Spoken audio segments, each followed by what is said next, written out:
let's talk about controllers. When it comes to any game, the controller that you use can greatly affect how you enjoy that game. If you play games on PC, you'll probably be used to seeing some games telling you that they're best played on a gamepad. But some games are unquestionably better if you use them on a keyboard and mouse. In fact, it's not uncommon nowadays for players to mod older games so they can play them with different controllers. But what about fighting games? What controller should you use if you play these games competitively or even semi-competitively? What is the best controller for fighting games?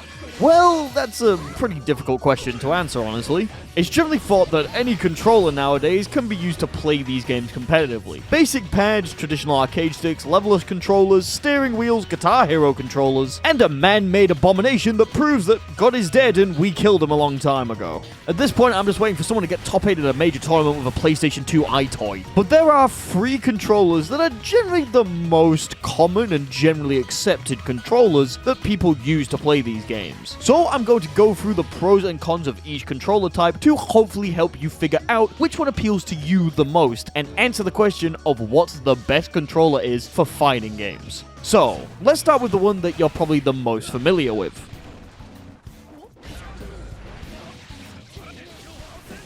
This is a PlayStation 4 controller. However, in the FGC, we refer to these types of controllers as pads. Pads are the controllers that come with the home consoles that you can buy. They're called pads as it's generally recommended that you use the D-pad in order to control your character, as it's more accurate than using the analog stick. Due to the fact that the majority of games nowadays do use analog sticks though, most people will try to use the analog when starting to play out fighting games. And if that is you, I will say now, please for the love of God, don't do this. Since controllers like this come with consoles, there's a high chance that you're already extremely familiar with how this controller works and how it feels in your hand.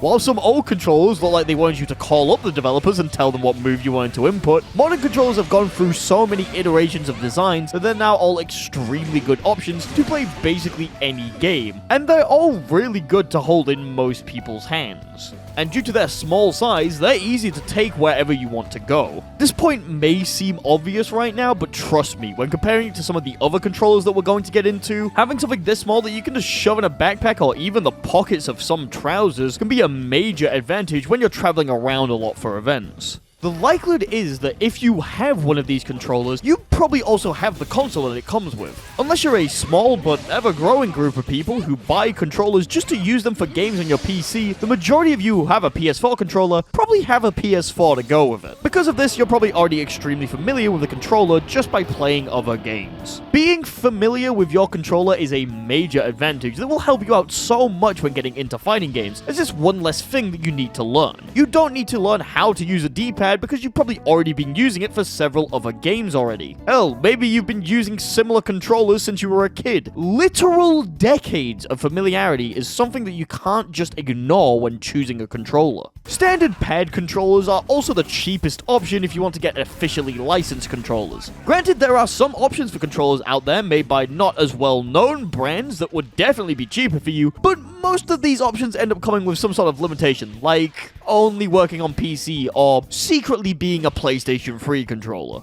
However, this doesn't mean you have to use the pad that was originally designed with the console. You can get some custom pads that were designed with fighting games in mind, and they generally come with things like better feeling D-pads and different button layouts that can be easier to reach in a pinch. Some of these controllers are also cheaper than the official pads, which is kind of insane if you ask me. Pads also have a major advantage over some other controllers when it comes to a forbidden art. The ancient forbidden technique that can get you banned from competition. Simply mentioning its name will cause Twitter FGC to go into a spiral of despair and hatred. These simple 4 letters will send any veteran player into a rage and frenzy on their fellow man. Pad can use SOCD.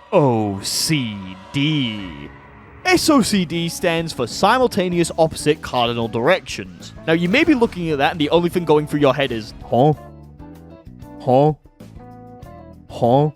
But it's pretty simple. For fighting games, every character has 8 directions that you can input. The main 4 are forward, backwards, down, and up. These are also known as cardinal directions. Opposite cardinal directions are directions that oppose each other, so up and down are opposite, and forward and backwards are opposite. Simultaneous opposite cardinal directions means that you can input the opposite directions at the same time.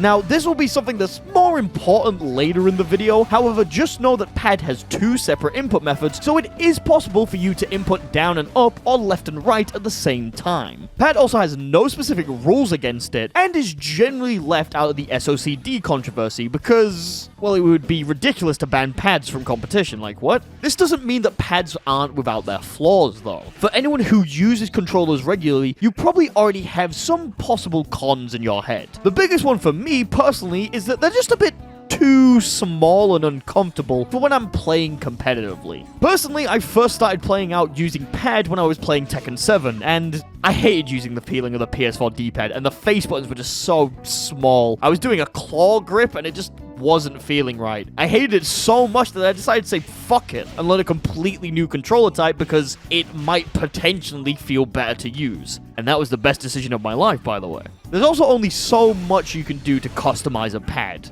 Pads do have things like skins, and I'm sure there are ways to customize things like what console the pad will work with, but there's only so much you can do to show that the pad is truly yours. This doesn't mean you can't get creative with it though. The final con, I know, short list, right, is that pads are always designed with a specific console in mind, and they're generally console locked. If you find that using an Xbox pad is perfect for you, but your friends are all playing Street Fighter V and the local scene uses PS4s, then you're kind of shit out of luck, and you'll have to pay money for an adapter, or you'll have to find a way to change the PCB out and make it a PS4 controller. Granted, a lot of these flaws are something that everyone has to deal with in some way or another, and are much more personal than some other controllers. The familiarity and ease of use is extremely appealing to most people who are just starting out, and for a lot of you, it feels like a no-brainer on a pad being the controller that you should use. And if that's what your thought process is, then you can close this video right now, and you'd already have the answer for the best controller. There is something that needs to be said as well, and this is definitely something that's less common in the FGC now compared to several years ago when it was everywhere, but using a pad to compete and play fighting games is absolutely an acceptable practice. You do not need a $400 controller to get good at these games. Using your pad is absolutely fine, but that doesn't mean you can't be interested in our other options.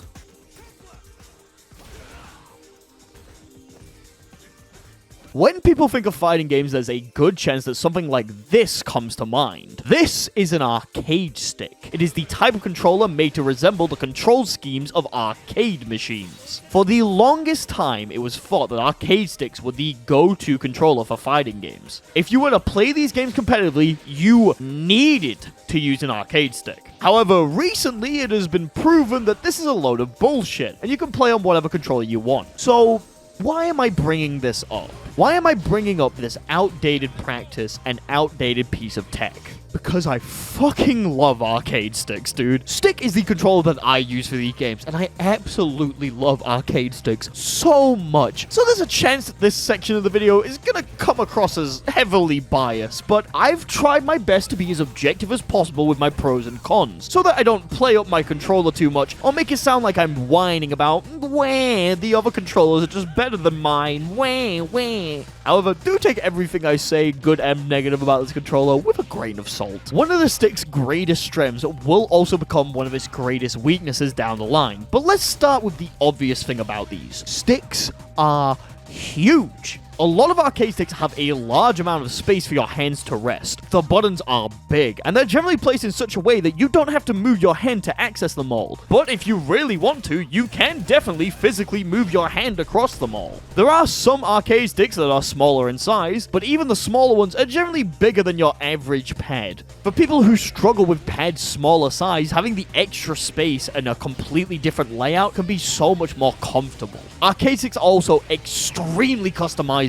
Being a small handful of electronic parts in a case, it can be very easy to customize everything about these devices to fit your needs. A lot of arcade sticks also have designs that directly incentivize users to modify them to their heart's content. Changing the artwork, the buttons, the joystick, and even changing the board that it all connects to are generally not only possible, but sometimes are encouraged by the designers and manufacturers of the sticks. With custom parts also comes a lot of interesting opportunities. As long as your case allows allows it, you can basically arrange the setup of your arcade stick in any way that you want. And with devices like the Brook Universal Controller, you can make arcade sticks that work with every console on the market at the same time. Granted, console manufacturers sometimes press back against these universal boards, but it's still amazing to be able to have it all in one stick that just works when you plug it into every device. And since sticks are so customizable and encourage DIY, you can make sticks from scratch if you don't like any of the ones that are currently on the market. Seriously, all you need is a board, 6 to 8 buttons, a joystick, and a case to put it all in, and you've made yourself a playable arcade stick. Granted, these can sometimes end up costing more than just buying a pre-made stick, and you have to have the know-how in several different technical fields. However, with the community around arcade sticks being as knowledgeable as they are and willing to share the knowledge with newbies, it's more than a viable option to just simply do it yourself.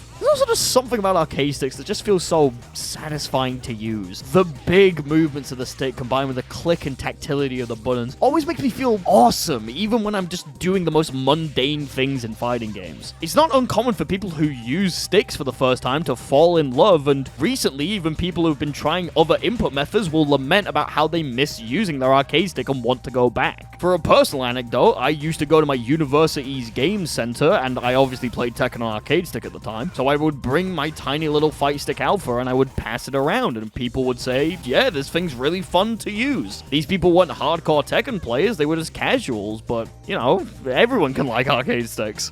But why would you ever want to switch from stick? Well, remember how I said that arcade sticks were nice and big? Well, that can become a bit of a problem when you're doing anything with them that isn't keeping them right next to your setup. Arcade sticks are notoriously hard to carry around due to their massive size. For a personal example, when I started traveling around for fighting games, I had to buy a completely new backpack because my current arcade stick, the Razer Pantera Evo, didn't fit in any other bag that I had, so I just had to get a new backpack that could literally kill God. Not to mention that some of these sticks can be extremely heavy. The Mad Catz TE2, generally considered one of the best sticks ever made, has a full-ass metal plate in the bottom, so it weighs way more than you would expect just by looking at it. Some people like the extra weight, and I can't exactly blame them. But when you have to carry around the stick all day, you can't deny that it can get a little bit tiring after a while. Plus, every time I use the damn thing, I felt like my legs were going to shrivel up due to lack of circulation. There's also the problem of when you're flying internationally, these controllers kind of look like bombs. They're boxes filled with wires. There is a non-zero chance that an over-secure border officer will see that on the scanner and pull it aside to ask you what the hell it is. It is just an awkward conversation at worst, but it does sometimes make these things a pain to travel with. Though I will say, when I traveled with it to America, I wasn't stopped by security, so maybe this is just something that used to happen, but has become less and less common over the years. Either way, traveling with these things can be a pain in the arse, especially when comparing them to other controllers. And if you do want to skip the whole DIY section and just get to a quality arcade stick that you never need to mod or change anything about, these controllers can get very expensive very quickly. While there are definitely arcade sticks that you can get at a good price that will last you a long time, if you're looking for a quality stick, the price can get very expensive very quickly.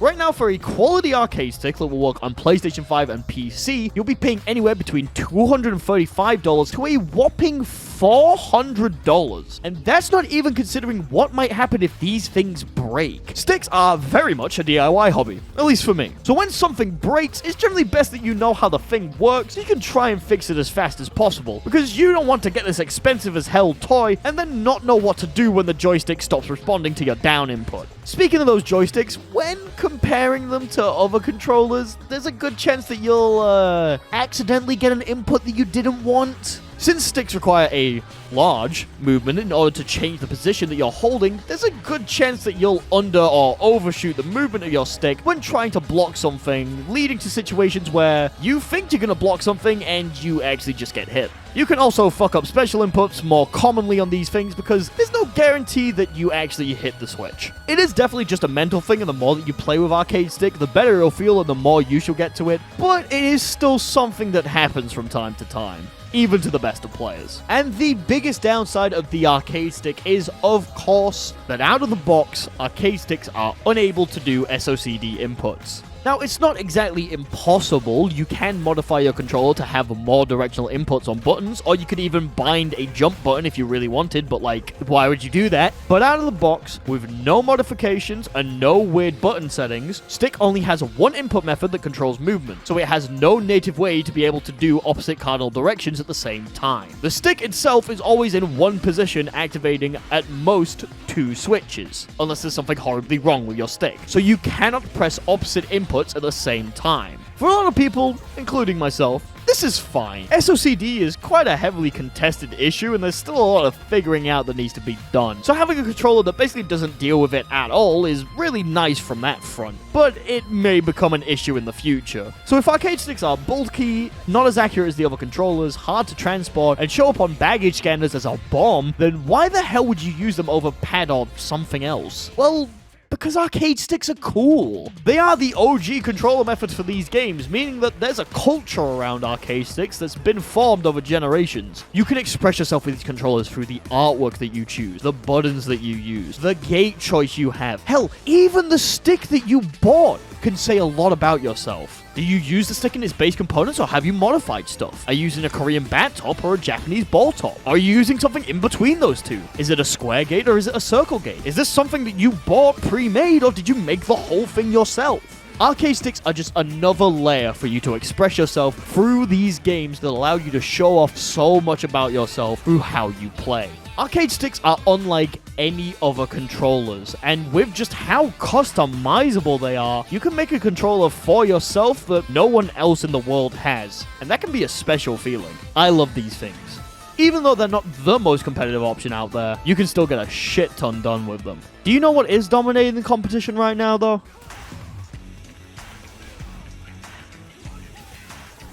This is a levelless controller, also known as a hitbox or a cheat box if you're so inclined. I'm going to be calling them levelless controllers for this section, as Hitbox is a brand and it is by no means even close to the only levelless controller you're able to get nowadays. I also don't have a levelless controller, but I do have something that is eerily similar and you can use in any fighting game, as long as it's on PC. This is a keyboard.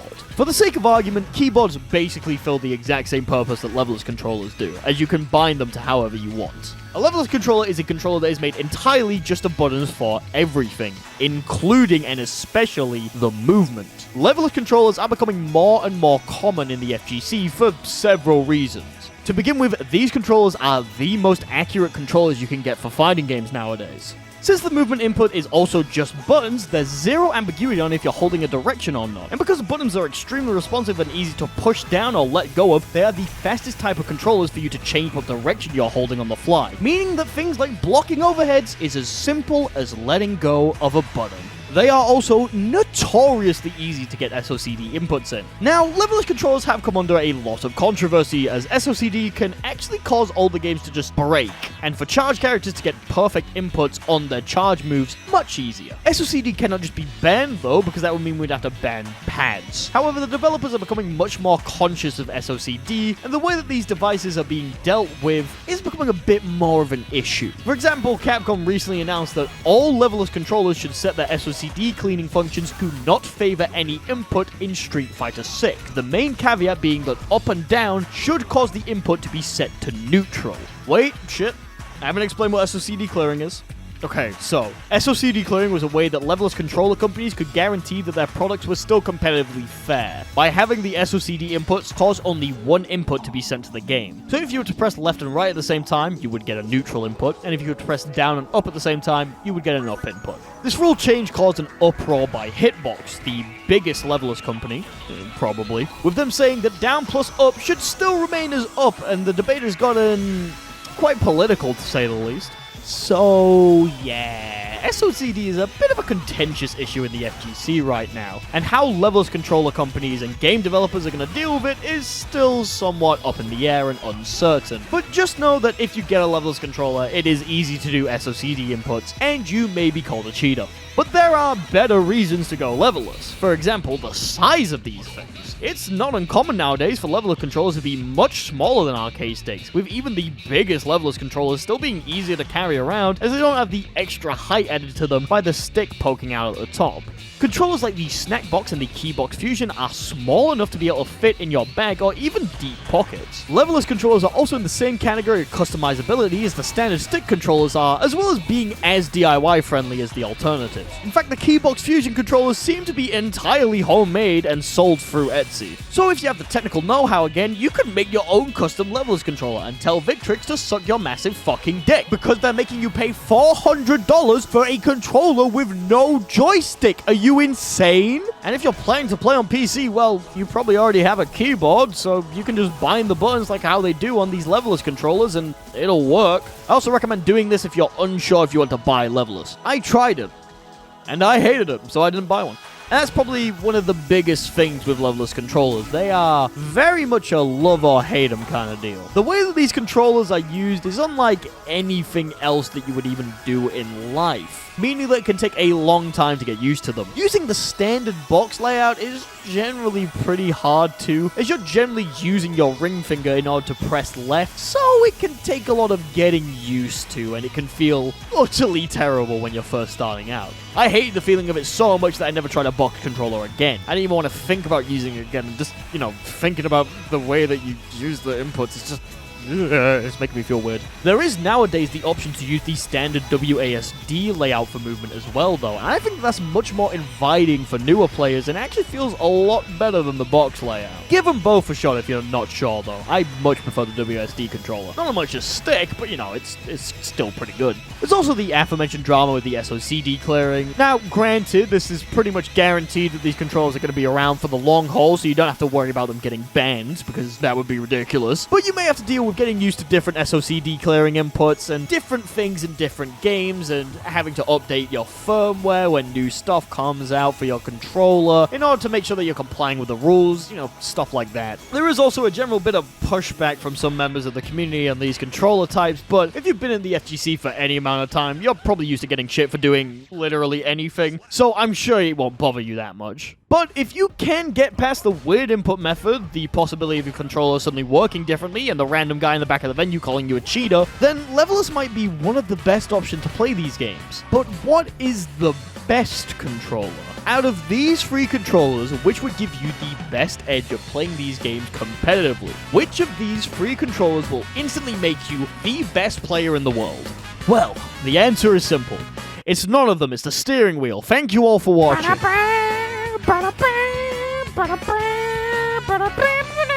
Okay, but seriously, controller choice is a personal thing. All of these controllers have their merits over the others and will affect the way that you play, be it accessibility, comfortability, familiarity, or just giving you the ability to do things that you normally couldn't do. The best controller for fighting games is the one that you feel the most comfortable using. There's no point in forcing yourself to use a controller that doesn't feel right if you think a different controller would help you perform better. Remember my decision to switch from pad to stick after playing Tekken 7 and failing? That worked for me because personally I find playing on an arcade stick much easier than I do playing on a pad. It's why I never went to Levelless controllers, because they just don't feel right in my hand, no matter how much people say it's more accurate. The best controller for fighting games is the controller that you're happy with. But what about objectively? What about removing the feel from the equation? Then what's the best one? For real?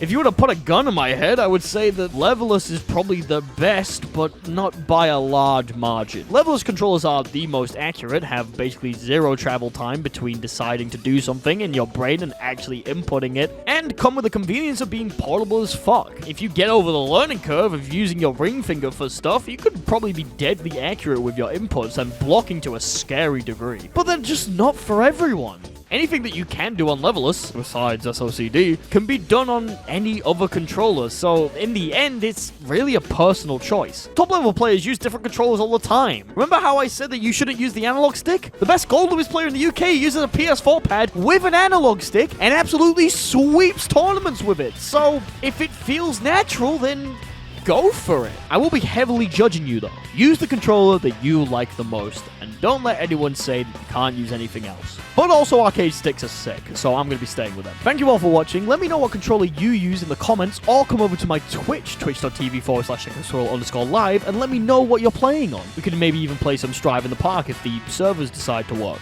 I hope that you find a controller that you enjoy. I hope you subscribe to the channel for more interesting content, and hopefully, I'll see you next week.